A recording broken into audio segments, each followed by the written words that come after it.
बिस्मिल्लाहिर्रहमानिर्रहीम। अस्सलाम वालेकुम वरहमतुल्लाहि वबरकातुहू। क्लास लास्ट हमारी जो कॉस्ट अकाउंटिंग की कल फर्स्ट क्लास हुई है उसका वीडियो लेक्चर ये मैं यूट्यूब चैनल पर अपलोड कर रहा हूँ। कल जो क्लास में हमने डिस्कशन करी थी उसमें देखा था हमने कॉस्ट अकाउंटिंग की डेफिनेशन को देखा था और कॉस्ट अकाउंटिंग और फाइनेंशियल अकाउंटिंग के डिफरेंस को हमने देखा था वहाँ पर। और इसके अलावा हमने एलिमेंट्स ऑफ कॉस्ट को डिस्कस करा था और क्लासिफिकेशन ऑफ कॉस्ट को डिस्कस करा था फर्स्ट लेक्चर में। बेसिक्स अच्छा फर्स्ट लेक्चर था हमारा, तो हमने थ्योरिकल टॉपिक्स, ये टॉपिक्स हमारे पास एग्जाम में आते भी हैं, ठीक है। थ्योरी के कुछ टॉपिक्स हैं स्टार्टिंग के, वो एग्जाम में आते भी रहते हैं, तो इस हवाले से भी इसको देखा था। और क्योंकि हमारे फर्स्ट टाइम हम कॉस्ट अकाउंटिंग को पढ़ रहे हैं तो ये बेसिक टर्मिनोलॉजीज जो कॉस्ट अकाउंटिंग में हम आगे यूज़ करेंगे क्वेश्चंस में, तो ये हमें इसकी नो हाउ होना बहुत ज़रूरी है। क्योंकि जब हम कोई भी क्वेश्चन को रीड करेंगे पास पेपर्स में से तो हमें बेसिक टर्मिनोलॉजी पता होगी, तभी हम उसकी अंडरस्टैंडिंग क्वेश्चन की आएगी। अच्छा स्टार्ट करते हैं इसमें कॉस्ट अकाउंटिंग। अच्छा कॉस्ट अकाउंटिंग पे जाने से पहले कॉस्ट को डिफाइन कर लेते हैं। कॉस्ट क्या है भाई? Cost is an expenditure required to produce और सेल अ प्रोडक्ट और get an asset ready for normal use, ठीक है। मतलब कोई भी प्रोडक्ट आप बेचने के पर्पज से या फिर कोई एसेट इस्तेमाल करने के लिए आप अपना एसेट बना रहे हैं, तो उसमें जो एक्सपेंडिचर लग रहा है वो सारी आपकी क्या है? कॉस्ट है, ठीक है। अच्छा कॉस्ट अकाउंट, कॉस्ट तो सिंपल डिफाइन हो गई। कॉस्ट अकाउंटिंग क्या है? कॉस्ट अकाउंटिंग आपको बताती है जितनी भी कॉस्ट किसी भी प्रोडक्ट को आप बनाने के लिए, किसी भी प्रोडक्ट को या सर्विस को जनरेट करने के लिए जो भी कॉस्ट आपकी लग रही है, सही, उसको किस तरीके से सिस्टमेटिक प्रोसीजर्स को यूज करते हुए आप क्या करोगे? रिकॉर्ड करोगे और फिर उसको रिपोर्ट करोगे। जो भी आपने मेजरिंग कॉस्ट आपने लगाई है गुड्स को मैन्युफैक्चर करने में, ठीक है, या सर्विस को प्रोड्यूस करने में, ठीक है, वो सारी किस तरीके से प्रॉपर तरीके से आप उसको ऑर्गेनाइज तरीके से रिकॉर्ड कर सकते हो और रिपोर्ट कर सकते हो। अच्छा कॉस्ट अकाउंटिंग का कॉन्सेप्ट अर्ली 90s के बाद, जैसे ही अर्ली 90s में आया था जब इंडस्ट्रियल रेवोल्यूशन आया था। दरअसल पहले तो हम सिर्फ सिंपल फाइनेंशियल अकाउंटिंग के बारे में ही हमें मालूम था, सही, सिंपल एलिमेंट्स ऑफ अकाउंटिंग हम पढ़ते थे, एसेट्स बेस्ड लायबिलिटीज, ठीक है, एसेट लायबिलिटीज और कैपिटल, ये हमारे अंडरस्टैंडिंग में था, लेकिन कॉस्ट अकाउंटिंग का कोई कॉन्सेप्ट नहीं था। लेकिन जैसे ही मास मेगा प्रोडक्शंस चीज़ों की होना शुरू हो गई, पहले तो आपको मालूम है बार्टर सिस्टम हुआ करता था, तो चीज़ें आपस में एक दूसरे से एक्सचेंज कर लेते थे, सिंपल सी बात होती है, ज़्यादा प्रोडक्शन इतनी ज़्यादा होती नहीं थी।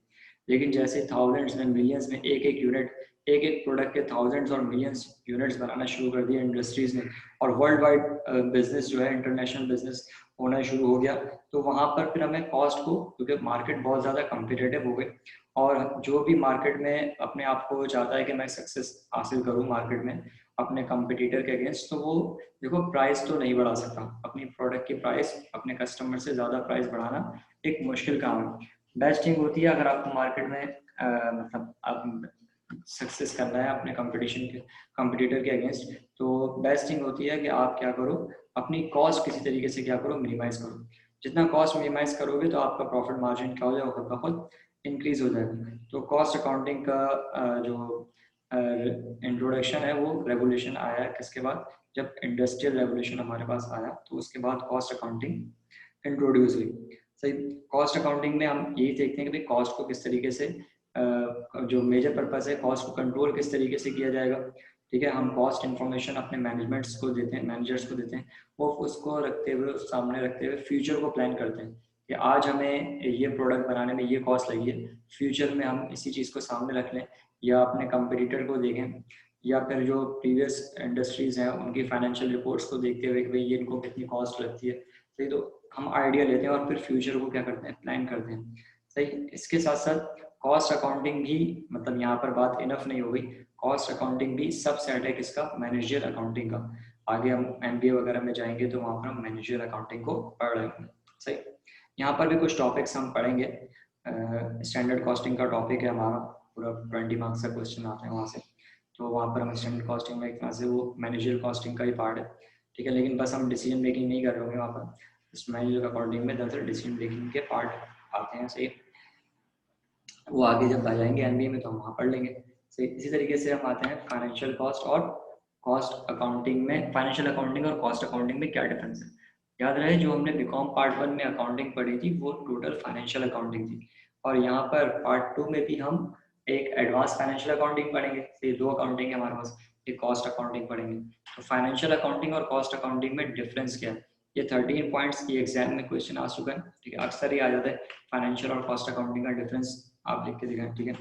तो आपसे पूछा जाता है कि 13 पॉइंट्स हैं, तो ये आप इसको मैं भी इसको समझा देता हूँ। सही होता क्या है, फाइनेंशियल अकाउंटिंग का जो ऑब्जेक्टिव है वो है फाइनेंशियल परफॉर्मेंस और पोजीशन को बताना, ठीक है। वहां पर हमें याद होगा हमने फाइनेंशियल स्टेटमेंट्स बनाई थी, इनकम स्टेटमेंट, बैलेंस शीट बनाई थी, सही। तो ये बेसिक पर्पस है किसका, फाइनेंशियल अकाउंटिंग का।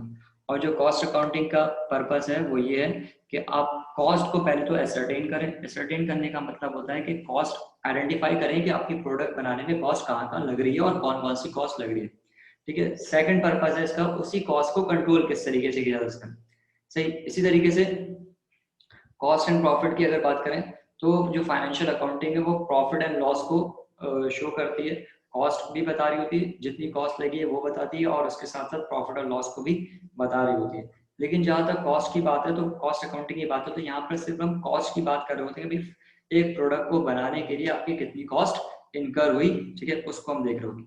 इसी तरीके से कंट्रोलिंग और रिपोर्ट अगर बेसिस है तो उस बेस के अकॉर्डिंग अगर हम देखें तो फाइनेंशियल अकाउंटिंग है वो ज्यादा एम्फेसाइज इस बात पर करती है कि जो हमारा फाइनेंशियल रिकॉर्ड है, ठीक है, वो उसकी रिपोर्टिंग ज्यादा करती है, सही।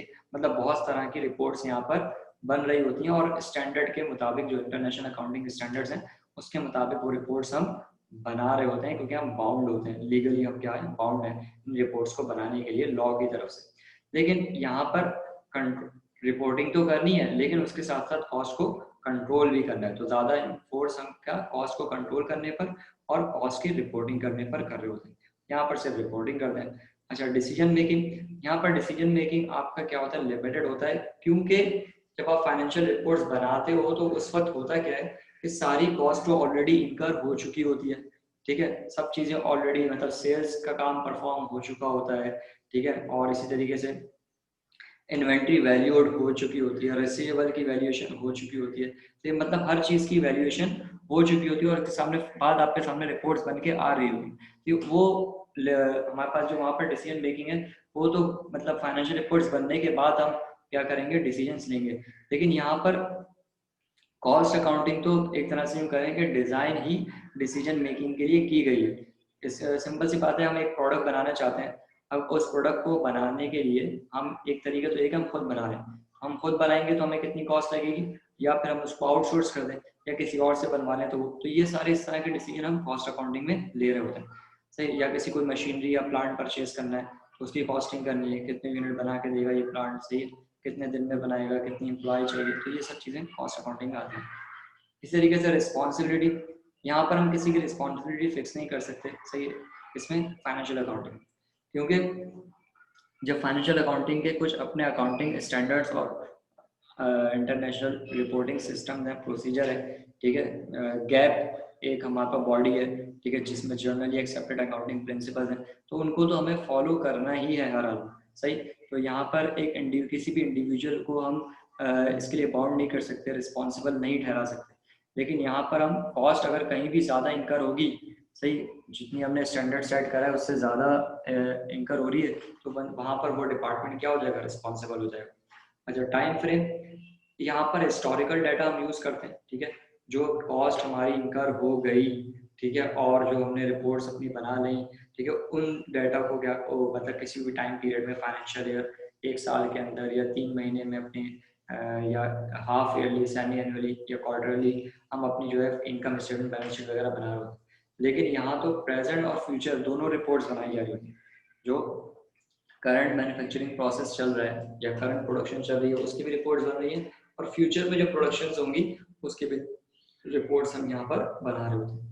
इसी तरीके से टाइप्स ऑफ रिपोर्ट्स अगर हम देखें तो यहाँ पर जर्नल रिपोर्ट है, या जैसे प्रॉफिट एंड लॉस है, बैलेंस शीट है, कैश फ्लो है, ठीक है, ये स्टेटमेंट्स वगैरह हमारी फाइनेंशियल अकाउंटिंग में बन रही होती है। और यहाँ पर प्रोसेस कॉस्ट अकाउंट है, ये बनता है हमारा, ठीक है, प्रोसेस कॉस्टिंग की रिपोर्ट है एक, वो बन रही होती है, और कॉस्ट एलिमेंट की रिपोर्ट बन रही होती है, ये सारी रिपोर्ट्स यहाँ पर कॉस्ट से रिलेटेड बन रही होती है। और इसके अलावा डिफरेंट रिपोर्ट्स हम कॉस्ट अकाउंटिंग में बना सकते हैं, ठीक है। इस तरीके से लीगल नीड, ये स्टेचुटरी रिक्वायरमेंट है, ठीक है, फाइनेंशियल अकाउंटिंग में हम बाउंड होते हैं लॉ की तरफ से। मैंने आपको अभी पहले बताया कि लॉ की रिक्वायरमेंट है कि आप अपने फाइनेंशियल स्टेटमेंट्स को बनाओ हर हाल में, ठीक है, एनुअल बेसिस पर। यहाँ पर हम वॉलंटरीली खुद बना रहे होते हैं अपनी खुद के बेनिफिट के लिए, अपने खुद के अंडरस्टैंडिंग के लिए, ठीक है, ताकि किस तरीके से हम कॉस्ट को कंट्रोल कर सकते हैं डाटा को रीड करके, ठीक है। और कुछ जगह पे एक्सेप्शन है जहाँ पर हमें कुछ रिपोर्ट्स हैं जो कि बनानी पड़ती हैं, जहाँ पर लॉ में कहते हैं कि ये रिपोर्ट्स भी आप दिखाएं। सही, वो हम आगे जाएंगे तो डिस्कस कर लेंगे। अच्छा, ट्रांजेक्शन्स रिकॉर्ड्स, एक्सटर्नल ट्रांजेक्शंस, यहाँ पर क्या होती हैं, एक्सटर्नल ट्रांजेक्शंस रिकॉर्ड होती हैं। यहाँ पर एक्सटर्नल और इंटरनल दोनों हो रही होती है, ठीक है। एक्सटर्नल ट्रांजेक्शंस का मतलब क्या है कि हमने सेल कर दी किसी कस्टमर को या सप्लायर से माल परचेज कर लिया, ये एक तरह से एक्सटर्नल ट्रांजेक्शन, ठीक है। यहाँ पर इंटरनल ट्रांजेक्शंस भी हो रही होती है। यहाँ पर अगर कॉस्ट अकाउंटिंग में देखें तो भाई मटेरियल जो है वेयर हाउस से उठ के चला गया मटेरियल कहाँ पर, फैक्ट्री में जहाँ पर प्रोडक्शन हो रही है, तो यहाँ पर एक ट्रांजेक्शन हमें परफॉर्म करनी पड़ेगी। फैक्ट्री अकाउंट को इंक्रीज करना पड़ेगा और वेयर हाउस के अकाउंट को क्या करना पड़ेगा, कम करना पड़ेगा, सही है। तो इस तरीके से इंटरनल ट्रांजेक्शंस भी और एक्सटर्नल ट्रांजेक्शंस दोनों यहाँ पर परफॉर्म हो रही होती है। अच्छा, रीडर यहाँ पर जो रिपोर्ट्स बनती हैं फाइनेंशियल अकाउंटिंग में, हर कोई उसको रीड करता है, सही। और कॉस्ट अकाउंटिंग की रिपोर्ट सिर्फ इंटरनल मैनेजमेंट रीड कर सकती है, इसको पब्लिकली पब्लिश नहीं किया जाता। अच्छा, फॉर्मेट्स, इसके कुछ इन स्टेटमेंट्स के बनाने के कुछ स्टैंडर्ड फॉर्मेट हैं जो कि लॉ ने हमें बताया। यहाँ पर अपनी मर्जी से जैसे चाहें बना सकते हैं। एक्सेस एवरीबडी, मतलब हर कोई इन रिपोर्ट्स को एक्सेस कर सकता है, एक्सेप्ट फॉर सम, मतलब कुछ रीजंस के अकॉर्डिंग कुछ लोगों को हम इसकी रिपोर्ट्स नहीं प्रोवाइड कर रहे होते, लेकिन वो एक्सेप्शंस हैं, लेकिन ज़्यादातर लोग इसको आराम से एक्सेस कर सकते हैं। अच्छा, यहाँ पर लिमिटेड एक्सेस होता है, हर कोई इस कुछ इनकी कॉस्ट अकाउंटिंग की रिपोर्ट्स को एक्सेस नहीं कर सकता। अच्छा, यूनिट फॉर मेजरमेंट, यहाँ पर मॉनेटरी पैसे में चीज़ों को वैल्यू किया जाता है, ट्रांजेक्शन्स को वैल्यू किया जाता है। यहाँ पर पैसों में भी वैल्यू किया जाता है और फिजिकली भी किया जाता है कि आया कि वो चीज़ एक्चुअली एग्जिस्ट करती भी है या नहीं करती, सही। तो ये मैंने आपको थोड़ा सा फाइनेंशियल अकाउंटिंग और कॉस्ट अकाउंटिंग के बारे में डिफरेंस मैंने आपको बता दिया। अगर कोई बात इन पॉइंट्स में से नहीं समझ में आई तो आप मुझे मैक्स सर्च करके पूछ लीजिएगा। अच्छा, अब आ जाते हैं एलिमेंट्स ऑफ कॉस्ट पे। अच्छा देखें, एलिमेंट्स ऑफ कॉस्ट, जब जैसे हमने बताया कि कॉस्ट क्या है, किसी भी प्रोडक्ट को प्रोड्यूस करने के लिए जो हम एक्सपेंडिचर इनकर कर रहे हैं, सही, या किसी भी सर्विस को जनरेट करने के लिए जो भी हम एक्सपेंडिचर इनकर कर रहे हैं तुम्हारी कॉस्ट है, सही। तो कॉस्ट के बेसिकली तीन हमारे पास क्या है, एलिमेंट्स है। एक है मटीरियल, लेबर और एक्सपेंसेस, जिसको हम फैक्ट्री ओवरहेड बोलते हैं, सही। अच्छा, मटेरियल हमारे पास, मतलब किसी भी, फॉर एग्जांपल आपको कोई चेयर बनानी है, चेयर बनाने के लिए लकड़ी चाहिए, सही। तो लकड़ी आपके लिए क्या है, मटेरियल। अब मटेरियल यहाँ पर देखें दो तरह का लिखा हुआ है, एक मटेरियल है डायरेक्ट और एक मटेरियल है इनडायरेक्ट। इसी तरह लेबर भी डायरेक्ट भी है और इनडायरेक्ट भी है। इसके अलावा ओवरहेड यानी एक्सपेंसेस भी डायरेक्ट भी हैं और इनडायरेक्ट भी हैं। तो पहले तो हम थोड़ा सा डायरेक्ट इनडायरेक्ट के डिफरेंस को समझ लेते हैं, फिर उसके बाद बाकी हेड्स हमें समझना आसान हो जाएंगे। देखिए, डायरेक्ट कॉस्ट वो कॉस्ट होती है जो कि यूनिट से आइडेंटिफाई हो जाए, ट्रेस हो जाए, सही। Cost that can easily be traced to a unit of product. For example, जैसे मैंने भी एग्जांपल आपको बताई कि अगर मुझे चेयर बनानी है तो उसके लिए लकड़ी चाहिए। अगर कोई कारीगर होगा, ठीक है, जो चेयर बनाता है, तो वो आराम से बता देगा कि भाई इसमें कितनी लकड़ी लगेगी, एक चेयर बनाने में कितनी लकड़ी लगेगी, वो आपको बता देगा, सही। लेकिन उसके साथ साथ अगर हम देखें तो कुछ इनडायरेक्ट कॉस्ट भी लगेगी, मतलब उसमें हो सकता है कीलें यूज हो रही हो या ग्लू गम वगैरह जो भी वो यूज करते हैं, वो नहीं बता सकता कि एग्जैक्ट कितना यूज होगा, सही। तो वो जो मटेरियल है वो इनडायरेक्ट मटेरियल, जो लकड़ी लगेगी वो तो डायरेक्ट मटेरियल है क्योंकि पर यूनिट से वो आइडेंटिफाई हो जाएगी। और जो इनडायरेक्ट कॉस्ट है, cost that can not be easily traced to a unit of product, मतलब प्रोडक्ट के यूनिट को देख के आप नहीं बता सकते कि इसके अंदर कीलें कितनी लगी हुई है या इसके अंदर जो ऐसे आपने पॉलिश किया हुआ है, इसमें पॉलिशिंग कितनी हुई हुई है, सही। ये आप नहीं बता सकते, या ग्रीस कितना यूज हुआ है या ग्लू कितना यूज हुआ है, ये हम नहीं बता सकते। तो ये सारी हमारे पास क्या होती है, इनडायरेक्ट कॉस्ट होती है जो कि ट्रेस नहीं हो सकती। इसी तरीके से लेबर के पास आए, क्योंकि लाजमी सी बात है मटेरियल तो आ जाएगा लेकिन उसको पर काम करने के लिए हमें लेबर चाहिए। अब लेबर भी दो तरह की है, एक है डायरेक्ट लेबर और एक है इनडायरेक्ट लेबर। डायरेक्ट लेबर की कॉस्ट को हम यूनिट ऑफ प्रोडक्ट से आइडेंटिफाई कर सकते हैं, ट्रेस कर सकते हैं। कैसे? भाई एक लेबर आता है जो कारीगर है, वो कहता है कि भाई मैं एक चेयर बनाऊंगा और उसके 200 रुपीज लूंगा। तो अब ये यूनिट के अकॉर्डिंग उसकी कॉस्ट आइडेंटिफाई हो गई कि भाई एक यूनिट बना रहा है और एक चेयर बना रहा है, यानी एक यूनिट बना रहा है, सही। तो उसने बोल दिया 200 रुपये लेगा, तो उसके यूनिट के हिसाब से पैसे बन जाएंगे। लेकिन उसी जगह पर, उसी फैक्ट्री में फॉर एग्जाम्पल हमने एक सुपरवाइजर को हायर किया हुआ है, अब वो जो सुपरवाइजर की कॉस्ट है, सुपरवाइजर की सैलरी है, ठीक है, वो तो तमाम यूनिट्स पे क्या हो जाएगी, स्प्रेड हो जाएगी। अब एक यूनिट पर सुपरवाइजर की कितनी सैलरी लग रही है ये बताना मुश्किल काम है। इसी तरीके से उस फैक्ट्री का रेंट है, उस फैक्ट्री का जो रेंट है वो हमारे लिए क्या है, एक तरह से इनडायरेक्ट कॉस्ट है पर यूनिट, यानी वहां पर अगर यूनिट बन भी नहीं रहा कोई, आपको हर हाल में रेंट क्या करना है, पे करना है, सही। तो ये हमारे पास क्या है, एक इनडायरेक्ट कॉस्ट है।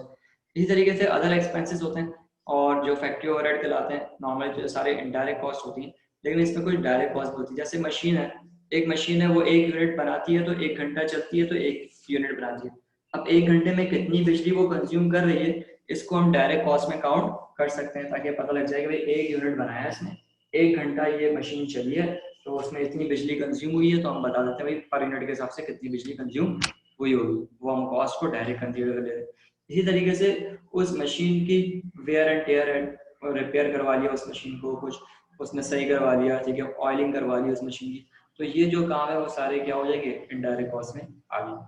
अच्छा, इनडायरेक्ट कॉस्ट हमारे पास और भी तरीके से, प्रोडक्शन ओवरहेड्स में, प्रोडक्शन ओवरहेड्स मैंने आपको बताया, जैसे फैक्ट्री रेंट है, ठीक है, मशीनरी है, और वहाँ पर फैक्ट्री की फैक्ट्री में यूज़ होने वाली स्टेशनरी है, फैक्ट्री में यूज़ होने वाली अदर जितने भी आइटम आप फैक्ट्री में यूज़ कर सकते हो, से प्रोडक्ट से हट के, वो सारी प्रोडक्शन ओवरहेड कहलाएंगे। एडमिन ओवरहेड, जो हमारे ऑफिस हैं जहाँ पर फाइनेंस डिपार्टमेंट है हमारा, ठीक है, वो एडमिन स्टाफ, एडमिन के ओवरहेड्स है, वहाँ की बिल्डिंग का रेंट है, या फिर क्या बोलते हैं आपके ऑफिस का रेंट है, आपके एम्प्लॉयज़ की सैलरी है। इस तरीके से सेल्स टीम होती है हमारी, से वो सेल्स टीम के डिस्ट्रीब्यूटर के पास जाना, होलसेलर के पास जाना, रिटेलर के पास जाना, ठीक है, माल को पहुँचाना, तो ये सारी सेल्स टीम के काम है। तो इनकी एक कॉस्ट है, ये भी इनडायरेक्ट कॉस्ट है, पर यूनिट पे हम आइडेंटिफाई नहीं कर सकते, सही। डिस्ट्रीब्यूशन कॉस्ट, ये भी मैंने बताया कि इनके पास जाना है, सारी डिस्ट्रीब्यूशन कॉस्ट, ये भी इनडायरेक्ट कॉस्ट है जो कि यूनिट से आइडेंटिफाई नहीं हो सकती, ठीक है। अच्छा, अब हम कुछ क्लासिफिकेशन ऑफ कॉस्ट की तरफ आते हैं। कॉस्ट को हमने डिफरेंट टाइप्स में क्लासीफाई कर दिया। देखो, किसी भी चीज़ की जब हम क्लासीफाई करते हैं ना, उसके लिए ज़रूरी क्लासिफिकेशन करते हैं, उसके लिए वो ज़रूरी होता है कि किसी एक बात को बेस बनाया जाए। फॉर एग्जांपल, हमें अपनी क्लास की क्लासिफिकेशन करनी है, हमने कहा जिनकी हाइट कम है वो आगे आ जाए, और जिनकी हाइट अच्छी है वो, मतलब हाइट ज़्यादा है वो पीछे चल जाए। अब यहाँ पर हमारी क्लास जो है वो क्या हो गई, क्लासीफाई हो गई 2 पार्ट्स में। जिनकी हाइट्स कम है वो आगे बैठेंगे, जिनकी हाइट पीछे, हाइट को हमने बेस बनाया। या फिर हम यूँ कह सकते हैं जिनकी आईसाइट वीक है वो आ जाए, जिनकी आईसाइट सही है वो पीछे चले जाए। यहाँ पर हमने आईसाइट को बेस बनाया। इसी तरीके से कॉस्ट की जब हम क्लासिफिकेशन करते हैं तो कुछ बेसिस बनाते हैं। जैसे हमने यहाँ पर फर्स्ट हमने ट्रेसेबिलिटी, अभी हमने बनाया था डायरेक्ट कॉस्ट और इनडायरेक्ट कॉस्ट। डायरेक्ट कॉस्ट वो है जो कि आराम से पर यूनिट से ट्रेस हो जाए, और इनडायरेक्ट कॉस्ट जो कि पर यूनिट से ट्रेस ना हो सके। इसी तरीके से फंक्शन के अकॉर्डिंग प्रोडक्शन है, एडमिनिस्ट्रेशन है, सेलिंग है, डिस्ट्रीब्यूशन है, ये फंक्शन जिसका जो काम है उसके हिसाब से उसकी कॉस्ट वहाँ कहलाएगी। बिहेवियर के अकॉर्डिंग अगर देखें, फिक्स्ड कॉस्ट होती है, वेरिएबल कॉस्ट होती है, और सेमी वेरिएबल कॉस्ट होती है। फिक्स्ड कॉस्ट जैसे मैंने बताया, फैक्ट्री का रेंट, भाई 1 यूनिट भी नहीं बना रहे आपको हर हाल में फैक्ट्री रेंट क्या करना है, पे करना है, ये फिक्स्ड कॉस्ट है। वेरिएबल कॉस्ट ये यूनिट के हिसाब से चेंज होती है, 1 यूनिट बना 200 रुपये लग गए, 2 यूनिट बनाएंगे 400 बन जाएंगे, 3 यूनिट बनाएंगे 600 लग जाएंगे। तो ये वेरिएबल है, वेरी का मतलब चेंज, जो चेंज होती रहती है unit of number of unit के हिसाब से। सेमी वेरिएबल, सेमी वेरिएबल का मतलब कुछ पार्ट इसका फिक्स होगा और कुछ पार्ट वेरिएबल होगा। इसकी बेस्ट एग्जांपल है आपका टेलीफोन का बिल। आपका अगर टेलीफोन की लाइन आपके घर पे आ रही है, ठीक है, तो आपने अगर पूरे मंथ में एक भी क्या बोलते हैं कॉल नहीं करी, लेकिन फिर भी आपका बिल आएगा, आपको लाइन रेंट पे करना पड़ेगा। जो लाइन रेंट आप पे करोगे वो आपकी फिक्स्ड कॉस्ट है, ठीक है, जो आपने एक भी कॉल नहीं करी फिर भी आपको पे करना पड़ा है, सही है। और फिर इसके अलावा जब आप जितनी नंबर ऑफ कॉल्स करोगे उसके हिसाब से आपका बिल आगे बनेगा। तो टोटल बिल की जो कॉस्ट है वो सेमी वेरिएबल कहलाएगी, क्योंकि कुछ पार्ट इसमें फिक्स का है जो कि लाइन रेंट है, 300 रुपए का लाइन रेंट है, वो तो आपने देना ही देना है। इसके अलावा वेरिएबल पार्ट भी आएगा जो कि नंबर ऑफ कॉल्स पे डिपेंड करता है। अच्छा, कुछ कॉस्ट होती है जिसको हम कंट्रोल कर सकते हैं, और कुछ कॉस्ट को हम कंट्रोल नहीं कर सकते। जो कॉस्ट कंट्रोल हो सकती है उसके लिए हम मेजर्स लेते हैं। फॉर एग्जांपल, एक टैंकर वाला जाता है, उसमें पानी है, ये तो हम देखते हैं कि कुछ ना कुछ ड्रॉप्स कह लो या कुछ ना कुछ पानी लॉस्ट होता ही है। तो भाई जितना उसने कंट्रोल कर सकता था उसने कंट्रोल किया, और बाकी का पानी जो निकल गया वो अनकंट्रोलेबल है। और ट्रक में भी माल हम लेके आते हैं, बजरी वाला बजरी लेके आ रहा है, तो जितनी वो कंट्रोल कर सकता था, उसको क्लोज कर सकता था अपने ट्रक के अंदर, वो तो क्लोज हो गए। लेकिन कुछ ना कहीं कोने खांचे में कॉस्ट रहे तो वो अनकंट्रोलेबल है। सही, इस तरीके से कुछ नॉर्मल कॉस्ट होती है, कुछ एबनॉर्मल कॉस्ट होती है। नॉर्मल कॉस्ट वो है जो कि फॉर एग्जांपल एक प्रोडक्ट को बनाने में लग गई। अब हमें इसकी एग्जांपल आप यूँ देख लें कि एक यूनिट बनाने में एक लेबर ने बोला कि मैं एक यूनिट बनाऊंगा और इसके 200 रुपये लूंगा, मतलब एक शेयर बनाऊंगा उसके 200 रुपये लूंगा, नॉर्मल कॉस्ट। तो वो जितने यूनिट बनाएगा उस हिसाब से उसको नॉर्मल कॉस्ट दे देंगे। अब फॉर एग्जांपल वैसे तो वो कारीगर है लेकिन उससे कोई गलती हो गई, सही, अब ये नॉर्मल कॉस्ट है। सही, अब हमने मटेरियल मंगवाया, मटेरियल फॉर एग्जांपल 10 kg आता है हमारे पास 10,000 का, तो 10,000 का 10 kg हमारे मटेरियल आता है। अब आता है नॉर्मली, नॉर्मल प्रैक्टिस है हमारी, हम 10 kg खरीदते हैं 10,000 रुपये में। लेकिन किसी दिन कोई हादसा पेश आ जाता है, सही, और जैसे माल आ रहा होता है तो वो माल चोरी हो गया, आग लग गई, तो ये सारे क्या हैं, एबनॉर्मल कॉस्ट में आ जाएगा। अच्छा, टाइम के हिसाब से कॉस्ट को डिफाइन करें तो एक होती है हिस्टोरिकल कॉस्ट और एक होती है pre determined cost. Historical cost वो होती है जो कि इनकर हो गई, मतलब एक प्रोडक्ट आपके सामने बन के रेडी है, सही, अब इस रेडी प्रोडक्ट के ऊपर जो कॉस्ट लग चुकी है वो हिस्टोरिकल कॉस्ट है। ठीक है, ये कॉस्ट लग चुकी है। Pre determined cost, pre determined cost वो कॉस्ट है जो कि अभी आपने किसी प्रोडक्ट को बनाने के लिए कॉस्ट को मेजर करा है कि अगर मैं ये प्रोडक्ट बनाऊंगा तो इसमें मेरा इतना मटेरियल लगेगा, इतना लेबर लगेगा, इतनी अदर इनडायरेक्ट कॉस्ट लगेगी। सही, तो ये कहलाती है प्री डिटरमाइंड कॉस्ट।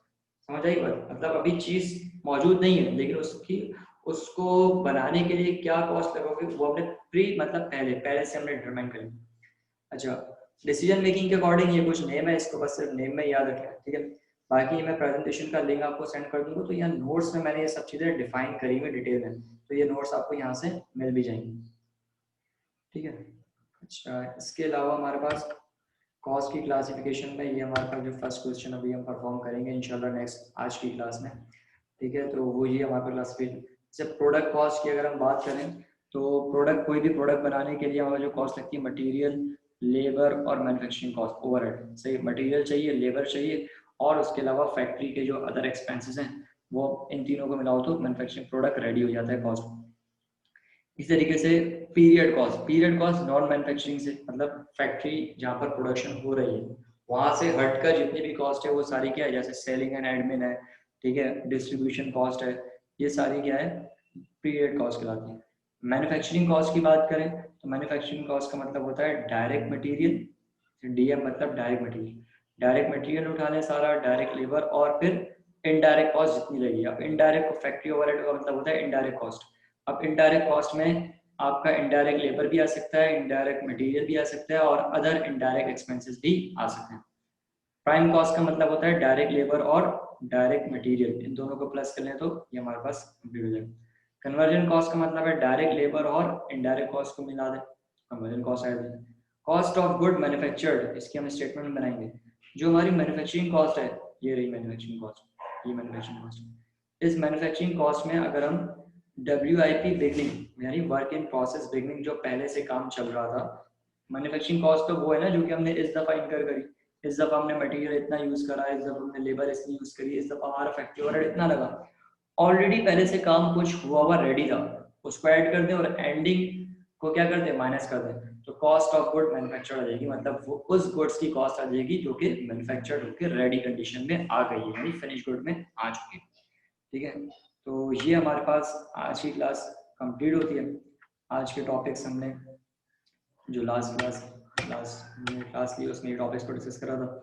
अगर आपको कोई बात नहीं समझ में आया तो आप मुझे कमेंट कर दिएगा, यूट्यूब पे कमेंट कर दिएगा या फिर व्हाट्सएप के ग्रुप जो हमारा बना हुआ है वहाँ पर आप मुझे प्राइवेट मैसेज में करके पूछ लीजिएगा अगर आपको कोई बात ना समझ में आए।